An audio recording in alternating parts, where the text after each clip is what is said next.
우리가 오늘 사도행전 2장 후반부에 있는 말씀을 함께 읽었는데요. 사도행전 2장 전반부 내용을 보면 이제 베드로가 설교했던 내용을 기록하고 있습니다. 이 베드로의 설교, 그야말로 명설교입니다.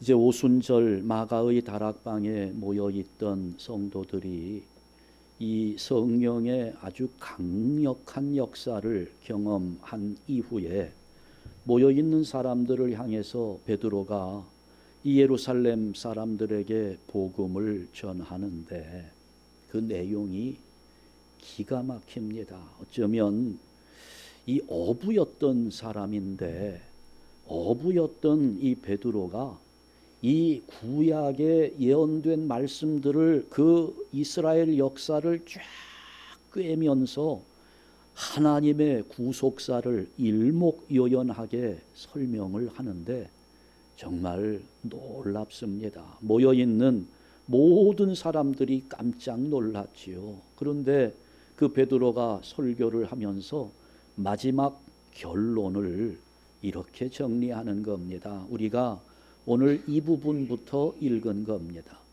그 설교의 결론이 36절 말씀에 기록이 되어 있지요. 그 36절 말씀을 보면 그런즉 이스라엘 온 집은 확실히 알지니 너희가 십자가에 못 박은 이 예수를 하나님이 주와 그리스도가 되게 하셨느니라. 너희가 예수님을 십자가에 못 박아 죽였는데 하나님은 그 예수를 우리의 주가 되게 하셨고 그리스도가 되게 하셨다 하면서 이 설교를 결론 짓는 겁니다. 많은 사람들이 이 설교를 들으면서 반응합니다. 37절 말씀을 보니까 그들이 이 말을 듣고 마음에 찔려 감동이 온 거예요. 마음이 찔렸습니다. 베드로와 다른 사도들에게 물어 이르되 형제들아 우리가 어찌할꼬 어떻게 하면 되겠느냐. 우리가 죽인 예수를 하나님은 그리스도가 되게 만드셨다는 이 설교를 들으면서 마음이 찔렸어요. 그 사람들에게 베드로가 구원의 길을 제시합니다. 38절 베드로가 이르되 다 같이 너희가 회개하여 각각 예수 그리스도의 이름으로 세례를 받고 죄 사함을 받으라. 그리하면 성령의 선물을 받으리니. 아멘. 여러분, 이 말씀이 초대교회 부흥의 기초를 가르쳐주고 있습니다. 초대교회 예루살렘 교회가 엄청난 부흥의 역사를 이루었는데 그 부흥의 기초가 무엇이었는지를 보여주고 있습니다. 베드로가 설교했고 그 설교를 들으면서 마음이 찔린 3,000명의 사람들이 성령의 선물을 경험합니다. 회개했어요. 예수 그리스도의 이름으로 세례를 받았습니다. 그러니 성령의 선물이 그들에게 임합니다. 이제 그들의 모임이 완전히 바뀌게 돼요. 사랑이 넘쳐납니다. 기쁨도 충만합니다. 그러면서 아낌없이 자기의 것을 자기의 것이라 주장하지 않으면서 나눔의 역사가 일어나는데 있는 재산을 팔아가지고 가난하고 어려운 사람들을 돌보면서 있는 성도가 없는 사람들에게 양식을 나누어 줍니다.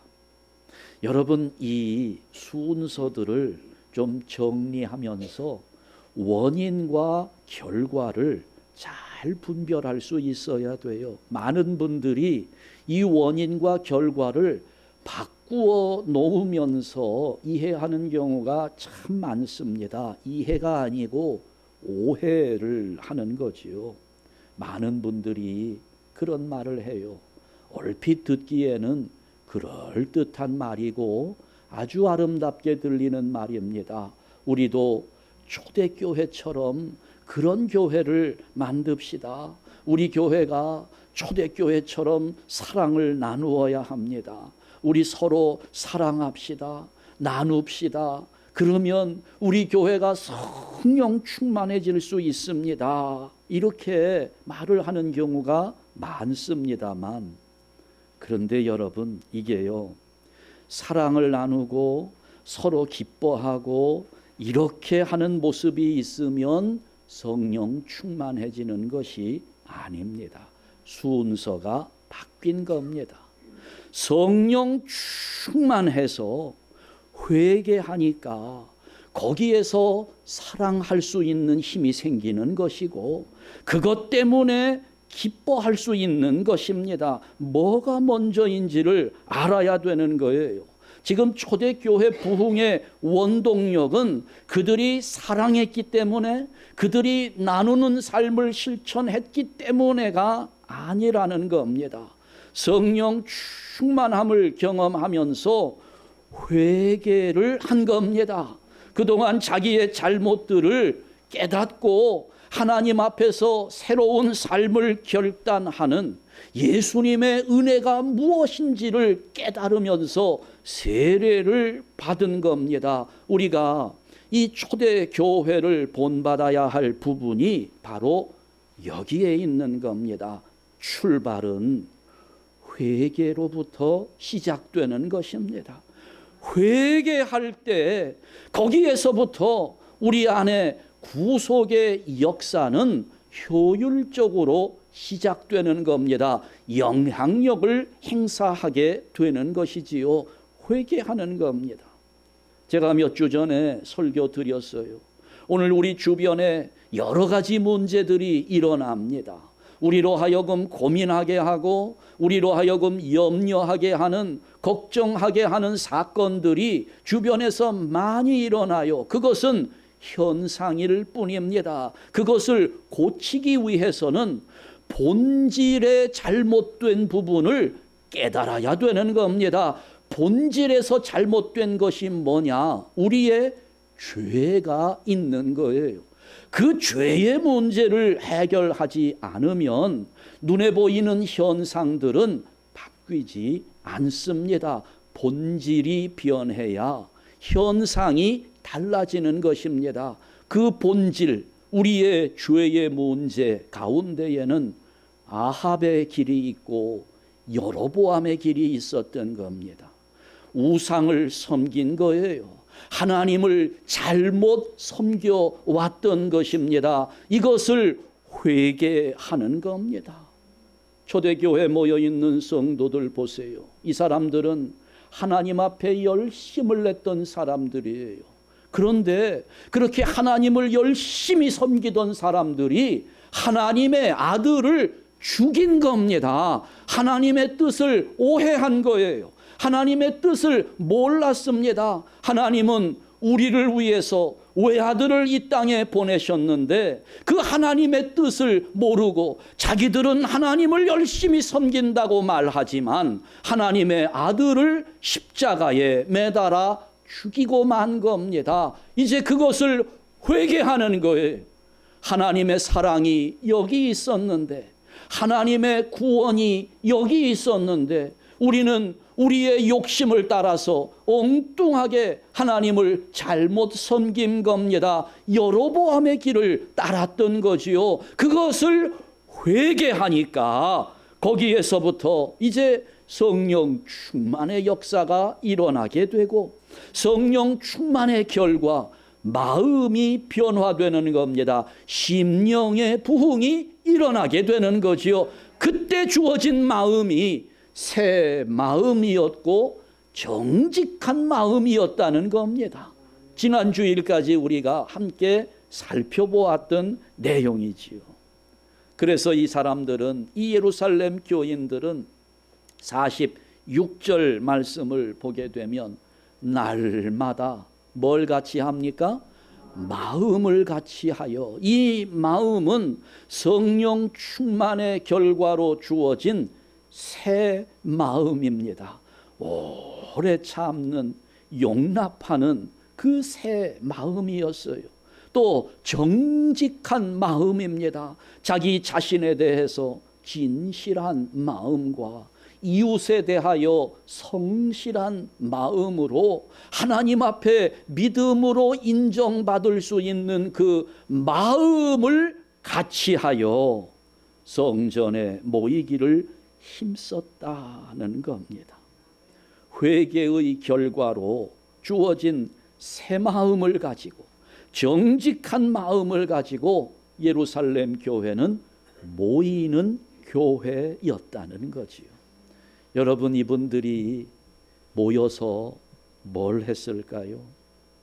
모여서 한 일들 충분히 우리가 상상할 수 있어요. 뭐 했겠습니까? 찬송 부르고 기도하고 무엇보다 예배에 집중했던 겁니다. 부흥은 이런 순서로 이어지는 겁니다. 회개하는 마음에 성령 충만함 속에 새 마음이 주어지고 정직한 마음이 주어지면서 그 마음을 가지고 모여 예배하는 모습으로 부흥의 역사는 이어져 가는 겁니다. 초대교회, 예루살렘 교회는 한마디로 표현하자면 예배가 살아있는 교회였습니다. 이분들은 예배를 사모하는 마음이 있었어요. 예배를 향한 그리움이 있었던 겁니다. 이게 은혜를 받고 보니까, 하나님의 은혜를 깨닫고 보니까 그저 마음에 드는 생각은 하나밖에 없어요. 예배하고 싶은 마음뿐인 겁니다. 이거는 부흥하는 교회에서는 당연한 모습입니다. 예배가 기다려지는 거예요. 오늘 우리 안에서도 심령의 부흥이 일어나면 자연스럽게 예배의 부흥이 나타나게 되어 있습니다.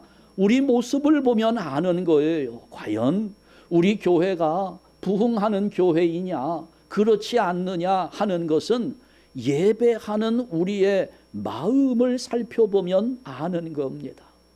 오늘 이렇게 여러분들이 주일 예배를 기억하고 와서 앉아 계시는 모습을 보면 목사로서 참 감사한 마음이에요. 그래도 이렇게 주일 예배 시간에 하나님 앞에 와서 예배하는 이 모습들이 아름답게 보입니다. 그런데 어때요, 여러분? 이 시간을 얼마나 기다리셨나요? 이 예배하는 시간이 지난 한 주간 동안에 여러분 마음속에 얼마나 기다림의 모습을 가지고 있었나요? 이게 참 저로서는 안타까운 마음을 갖게 하는 부분입니다. 오늘날 성도가 많지요. 교인들 많습니다. 다녀보면서 만나는 사람들마다 얘기하면 교회 안 다니는 사람 만나기 힘들어요. 다 다니는 것 같아요. 다 다닌다고 말합니다. 그런데 예배 시간에 나오는 인원은 여기 인구, 한인 인구와 비교해 볼 때 20%가 채 되지 않습니다. 교인인데 하나님을 섬기는데 예배의 자리에 나오는 거 귀찮게 생각하는 것 같아서 이게 참 안타까운 거예요.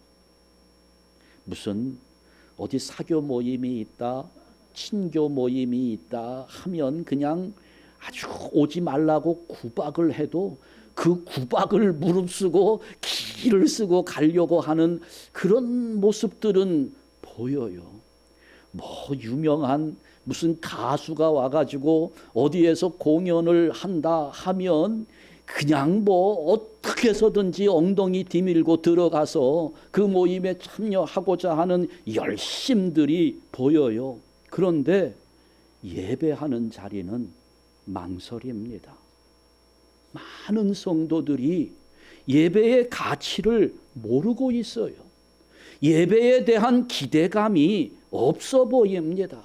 교회는 다니지만 예배의 감격이 없는 거예요. 여러분, 예배가 뭡니까?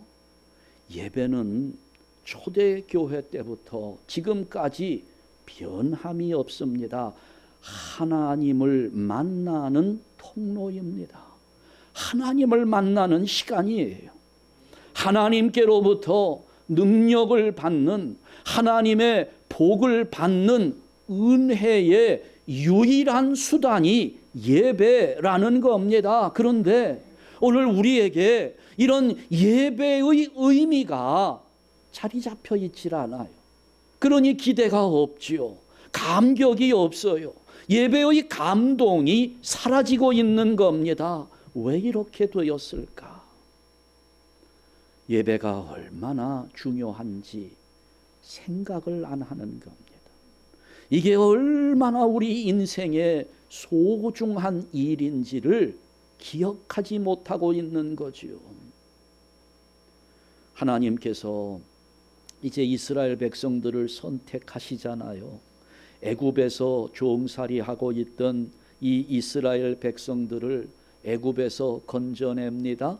그리고 광야로 인도하셨어요. 그러면서 하나님의 백성이 되는 겁니다. 그때 하나님께서 주신 약속이 그거예요. 나는 너희의 하나님이 되고 너희는 내 백성이 되리라 하는 것이 하나님의 약속입니다. 그러면 이제 우리가 하나님의 백성이 되었으니까 하나님의 백성으로서 어떻게 살아야 하는지 하나님께서 그걸 하나하나 가르쳐 주시는데 그게 율법으로 나타납니다. 그런데 그 하나님의 율법 가운데 가장 먼저 가르친 것이 예배였습니다.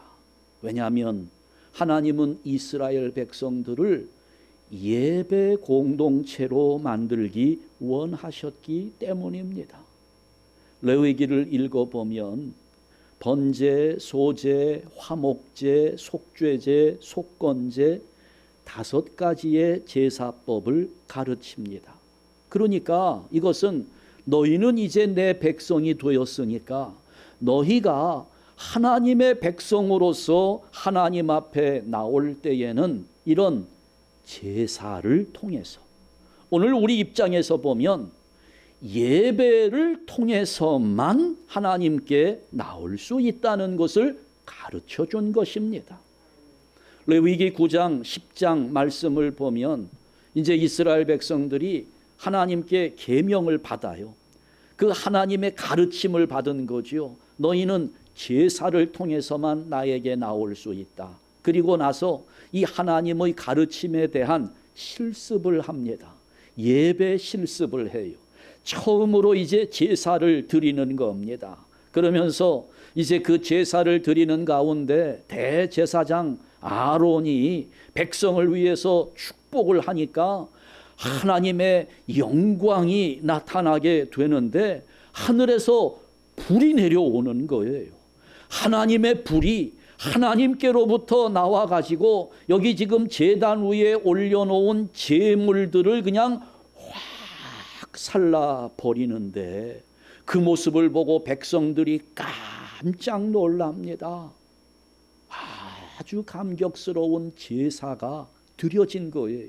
제사 드리는데 하늘에서 하나님의 불이 내려와 가지고 제물들을 살라버리니까 백성들이 얼마나 감격스러웠겠어요. 그런데 하룻밤을 지나고 나니 이제 그 다음 날부터 일상생활로 돌아가는데 문제가 생겼습니다. 아침에 일어나 보니까 이제 지난 밤에 제사장들이 이 소홀하게 관리를 하면서 성막의 불이 꺼지고 말았습니다. 그 성막의 불은 그 전날 처음 제사를 드릴 때 하나님이 주신 불, 그래 그 하나님은 그 거룩한 불씨를 잘 보관하고 그것을 꺼뜨리지 말고 매일매일 그 불로 향을 사르도록 명령하셨습니다. 그런데 그 불씨가 꺼져버린 거예요. 거룩한 불씨를 잃어버렸습니다. 그러니 어떻게 합니까? 제사장들이 이제 백성들이 피우는 불씨를 가져오는 거예요. 백성들이 밥해 먹을 때 뭐 소똥, 말똥 뭐 이런 거 가지고 불을 피워서 그렇게 사용하는 그 불을 가져다가 성막에서 향을 사른 겁니다. 그런데 그 백성들의 불을 사용하는 그 순간 하나님의 불이 확 나오면서 제사장들을 살라버리고 말았습니다. 거기에서 아론의 두 아들 나답과 아비후가 현장에서 불타서 즉사하고 맙니다. 여러분, 이게 아론의 입장에서 보면 억울할 수도 있는 일이에요. 아니, 언제 내 아들 제사장 시켜달라고 한 적도 없어요.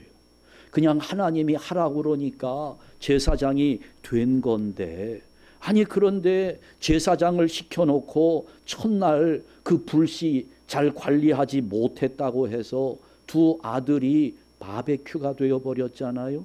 죽고 말았습니다. 그러니 얼마나 억울하겠어요. 그때 이 일에 대해서 하나님께서 모세를 통하여 말씀합니다. 그것이 이제 레위기 10장 3절 말씀인데요. 이해하기가 쉽지는 않아요. 그러나 대단히 중요한 말씀입니다. 다 같이 읽습니다. 나는 나를 가까이 하는 자 중에서 내 거룩함을 나타내겠고 온 백성 앞에서 내가 영광을 나타내리라. 아멘. 나를 가까이 하는 자, 제사장을 의미하는 겁니다. 하나님의 영광을 나타내는데 하나님을 가까이 하는 자, 제사장들을 통해서 제사하는 자리에서 온 백성 앞에 내가 영광을 나타내리라는 겁니다. 한마디로 다시 표현하자면 하나님은 하나님의 영광을 나타내심에 예배를 통해서 하나님의 거룩하심을 나타내리라는 겁니다. 여러분, 예배가 이렇게 중요한 거예요. 동시에 두려운 것입니다. 우리가 결코 예배를 우습게 여길 수 있는 거 아니에요. 얼마나 두려운 자리인 줄 알아야 합니다. 하나님이 유일하게 영광을 나타내시겠다고 하신 자리입니다. 대단히 중요한 자리예요. 우습게 여기면 안 됩니다. 그런데 오늘 우리는 어때요? 예배하는 중에 할 거 다 해요. 생각은 엉뚱한 데 가 있는 경우가 대부분입니다. 구약시대였으면 전부 나답과 아비후가 됐을 분들이 우리 가운데 많이 있을 거예요. 두려운 일입니다. 하나님의 거룩한 불씨를 내 마음에 유지하지 못한 채 다른 불을 가져다가 하나님을 예배하고자 하는 것은 하나님께서 불로 심판하실 만한 일이라는 겁니다. 오늘 우리가 예배 시간에 어떻게 임하고 있나요? 여러분, 부흥이라고 하는 것은 그냥 많은 사람들이 모인다고 해서 그게 부흥이 아닙니다. 이 거룩한 불씨를 가진 사람들이 하나씩 늘어날 때 그것을 부흥이라고 이야기하는 거예요. 하나님을 향한 간절함을 가지고 그 거룩한 불씨로 하나님 앞에 예배하는 그런 모습들. 그런데 우리의 예배하는 모습을 보면 참 안타까워요. 여러 가지 유형들이 있잖아요. 어떤 분은 아예 제가 볼 때는 이분이 처음 집에서 나올 때부터 작정을 하고 나오신 분인가 싶은 생각이 앉자마자 이제 졸기 시작하잖아요. 묵상에 들어가는 거죠. 하나님 계시를 받으려고. 참 놀라워요. 어떤 분은 찬양 시간에도 묵상을 하더라고요. 내내 마치 무슨 도사들이 높은 산에 올라가서 묵상하는 것처럼 묵상하다가 그 묵상의 도가 깊어지면 그때부터 이제 무한 긍정으로 들어가죠. 옳습니다, 옳습니다 하면서 그냥 무한 긍정을 하게 되고, 그러니 예배가 끝나고 나면 나가면서 인사를 하는데 저하고 눈을 맞추고 보면 눈이 좀 벌게요. 예. 그러면서 뭐 천국을 경험했다고 하시는 분도 있고 뭐 여러 가지죠. 어떤 분은 또 설교 시작하자마자 그때부터 그냥 주보를 얼마나 열심히 읽는지, 틀린 글자를 찾으려고 하는 건지, 도대체 아니 주보를 왜 그렇게 열심히 읽는지 몇 번이나 뭐 뒤집어 가면서. 근데 어떤 분, 그분이 그랬거든요. 예배 시간 내내 주보를 뒤적뒤적 거려요. 그러더니 전화가 왔어요, 저한테. 그래 제가 이런저런 이야기를 하다가, 아니 그런데 제 전화번호는 어떻게 아셨어요? 그랬거든요. 그랬더니 주보를 보고 알았대요. 열심히 주보를 보니까 그건 아는구나. 근데 왜 전화를 하셨는지 이유를 물어보니까, 목사님 교회 주소 좀 알려주세요, 또 이러는 거예요. 아니 그 전화번호 바로 위에 주소가 있는데 도대체 뭘 살펴본 것인지. 그러다가 그거 다 살펴보면 또 이제 옆에 있는 분들 이제 아래 위로 이제 훑어보기 시작하죠. 아유, 저희는 예배 오면서 머리가 저게 뭐야, 옷은 또 저건 뭐고, 아니 저 목사 도대체 넥타이를 왜 저렇게. 전에 한번 제가 요 카라가 이렇게 한번 삐져나온 적이 있었거든요. 그거 가지고 3주 동안 말씀하시는 분이 계시더라고요. 이것저것 주변을 살펴요. 어떤 분은 또 그래요. 아주 설교만 시작되면 그때부터 성경을 또 얼마나 열심히 읽는지 몰라요. 이쪽 저쪽 밑줄까지 쳐가면서 그동안 못 읽은 성경 그냥 설교 시간에 다 읽으려고 하시는지 열심히 읽어요. 저는 오늘 우리 한샘교회 성도들이 예배할 때 예배에 집중하면서 예배를 인도하는 저와 예배자로 앉아있는 여러분의 마음이 하나가 돼서 교감하는 가운데, 말씀으로 교감하는 가운데 여기에서 거룩한 하나님의 불씨가 타오르며 하나님 기뻐 받으실 만한 예배가 우리 가운데서 이루어질 수 있기를 간절히 바라는 마음입니다. 그렇게 되기를 원해요. 우리가 정말 예배가 무엇인 줄을 안다면, 예배가 얼마나 거룩한 것인지를 생각한다면 그런 식으로 예배하지는 못할 겁니다. 예배는 나 같은 죄인을 살리신 주님의 은혜가 얼마나 큰지, 그 은혜를 생각하기만 하면 내가 가만히 있을 수가 없어서 그 내 안에 주어진 은혜의 감격이 너무너무 크기 때문에 하나님 앞에 경배할 수밖에 없는 나의 마음을 하나님 앞에 드리는 제사라는 겁니다. 그렇기 때문에 예배는 구원받은 성도들이라고 하면 당연히 드려야 할 의무인 겁니다. 근데 우리에게 이유가 너무 많아요. 너무 요즘 바쁩니다. 내가 좀 아픕니다. 피곤합니다. 할 일이 너무 많습니다. 목사님, 목구멍이 포도청이잖아요. 아니 돈을 벌어야 헌금도 하고 그러는데.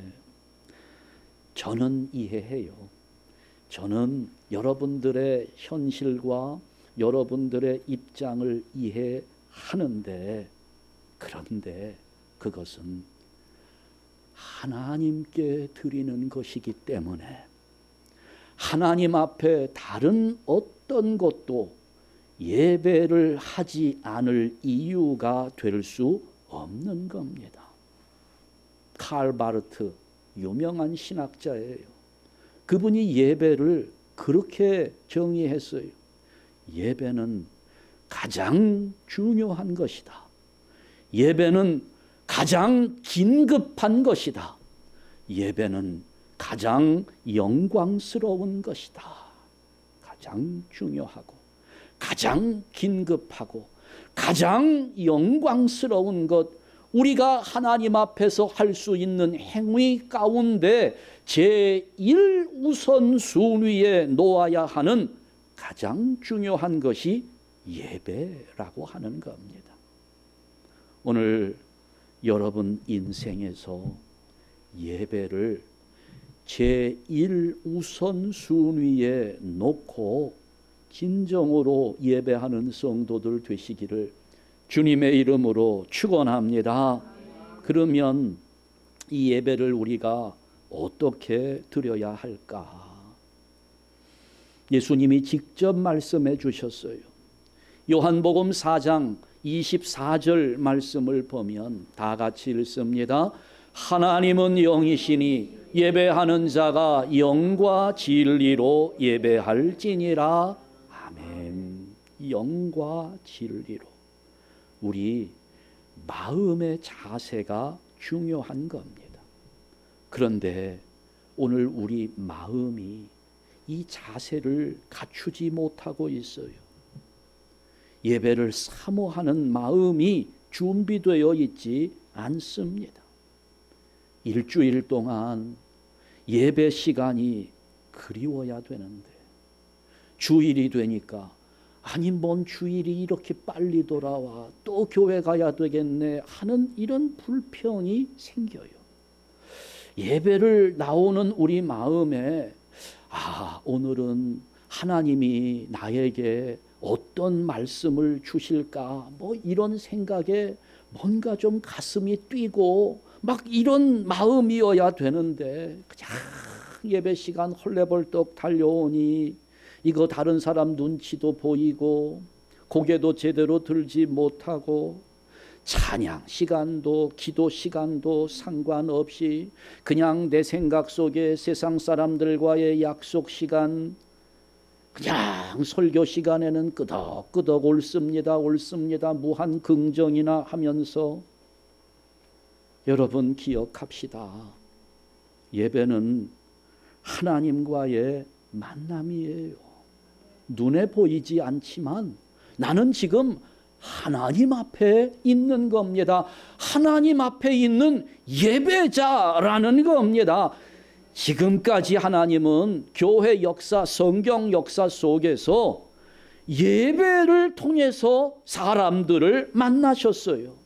예배는 우리가 하나님의 복을 약속받는 유일한 통로입니다. 다른 루트는 없어요. 다른 채널은 없습니다. 여러분, 그러니 우리가 이 예배를 사모하는 성도들이 되어야지요. 일주일 동안 한번 손 좀 꼽아보면서 예배 시간을 기다리고 좀 주일날 일찍 와서 정성스럽게 준비하고 그럴 때 예배하면서 찬송하면서 힘이 나는 거고요. 그럴 때 내가 기도하면서 하나님의 응답을 경험하게 되는 겁니다. 말씀을 들을 때 은혜가 되는 거예요. 여러분, 제가 이런 이야기하면 목사가 자기 변명하는 것 같아서 여러분들이 오해할까 두려운데 아니에요. 이거는 제가 변명하는 게 아니라 설교를 통해서 내가 은혜를 받느냐 못 받느냐 하는 것은 설교자의 책임도 없지는 않지만 나의 책임이라는 것을 알아야 하는 겁니다. 그만큼 내가 기대가 없었고 그만큼 내가 사모하는 것도 없었고 내 마음이 준비되어 있지 않기 때문에 하나님 말씀은요, 어떤 말씀이 주어지든지 간에 준비되어 있는 심령에는 엄청난 은혜가 된다는 사실을 잊지 마십시오. 내가 준비가 되어 있지 않은 거예요. 예배 시간 그냥 간신히 맞추어서 오고 기도 시간이 되면 다들 눈 감고 있다고 생각해서 그런지 그냥 뭐 화장실에 괜히 왔다 갔다 하면서 설교가 시작되면 그때부터 전화기를 들여다보며 누가 전화 안 오나 그것만 기다리고, 전화가 오면 밖으로 나갈 수 있는 정당성을 확보한다. 아마 그렇게 생각들 하시는 것 같아요. 여러분, 예배할 때 내 마음을 빼앗는 것이 요만큼이라도 있다면 제거하세요. 여러분, 예배 들어오실 때 아예 주일날 한번 폰 집에다가 두고 한번 와 보세요. 처음에는 좀 불안하기도 해요. 근데 여러분, 지금까지 한 달 동안만 한번 생각해 봅시다. 여러분, 한 달 동안 사는 동안에 전화 한 통화 두 통화 받지 못해서 손해본 거 얼마나 되나요? 그것 때문에 큰일 생긴 거 뭐가 있어요? 여러분, 없어요. 괜히 우리 마음이 그런 겁니다. 가져오셔도 들어오실 때 끄세요. 괜히 그거 가지고 참 제가 직접 말은 못하는데 예배 시간에 여기서 띠리리 저기서 까똑 이렇게 되면 우리 모두가 예배하는 그 자리가 방해가 되고요. 우리 안에 그나마 조금 남아있는 거룩한 불씨가 까똑 소리에 사라져버리고 마는 겁니다. 이런 것들을 우리가 좀 제거할 수 있어야 되는 겁니다. 하여간 여러분, 우리가 정말 하나님 은혜 가운데 살기를 원한다면 예배를 잘 준비해야 됩니다. 헌금도 좀 미리 준비해 놓으시고, 헌금 시간에 지갑 꺼내지 마시고요.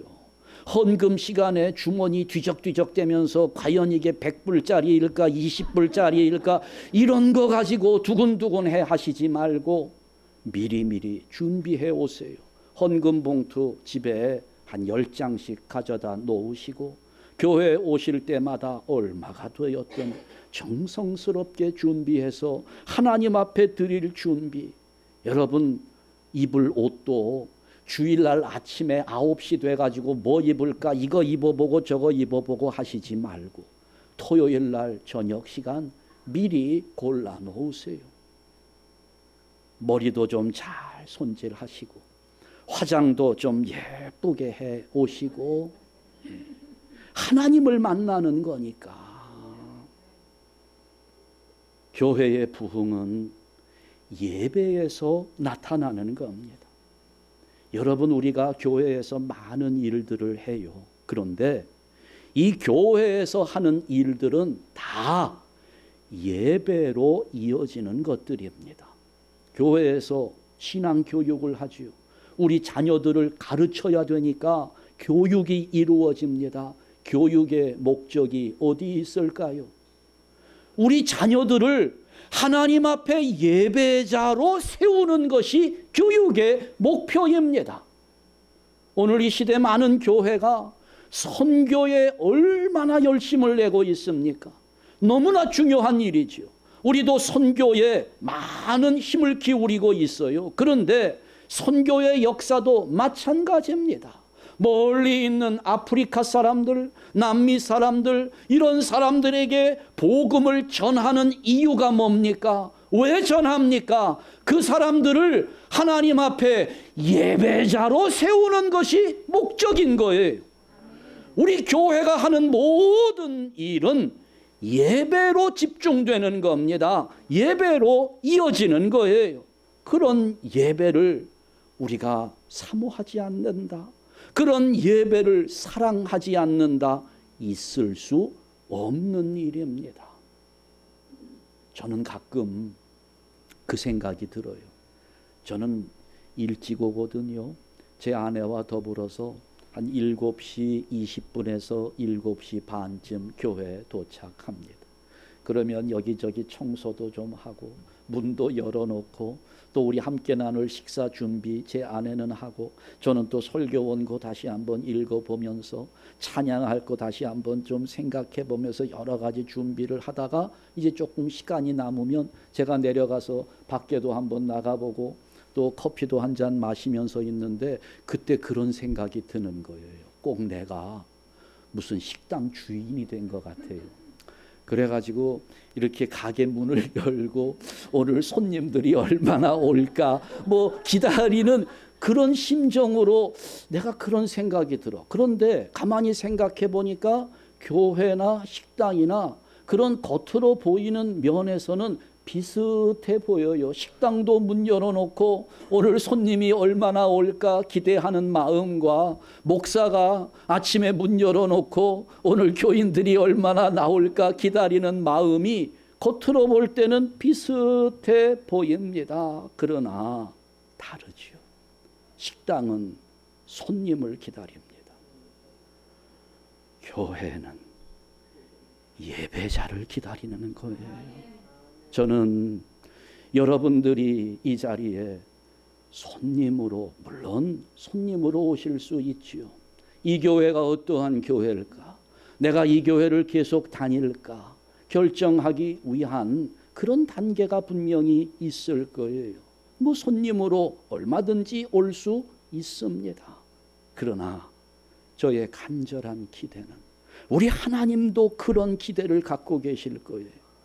여러분들이 이 자리에 나올 때 손님으로 올 것이 아니라 예배자로 나오기를 간절히 축원합니다. 손님 되지 맙시다.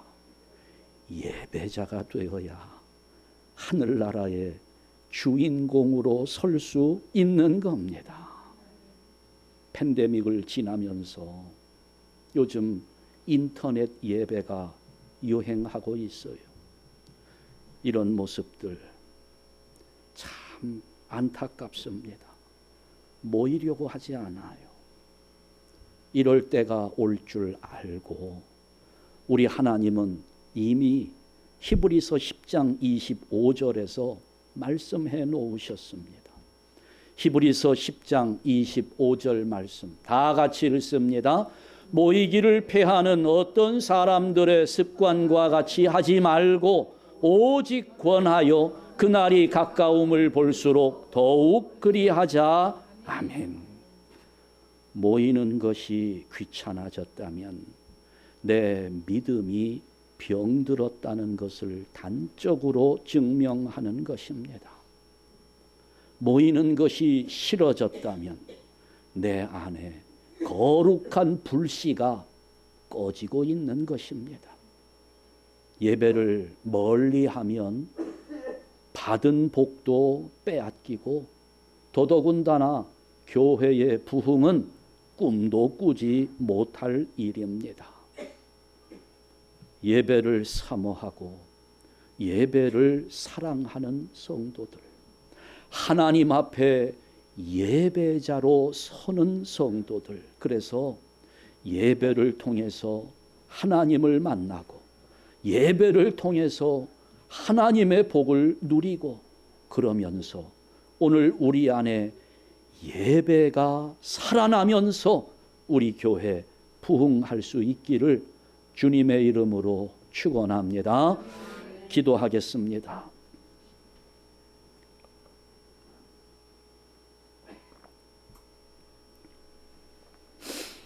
하나님 아버지, 오늘 초대 교회를 보면서 우리가 회복해야 할 교회의 모습을 깨닫게 하시니 감사합니다.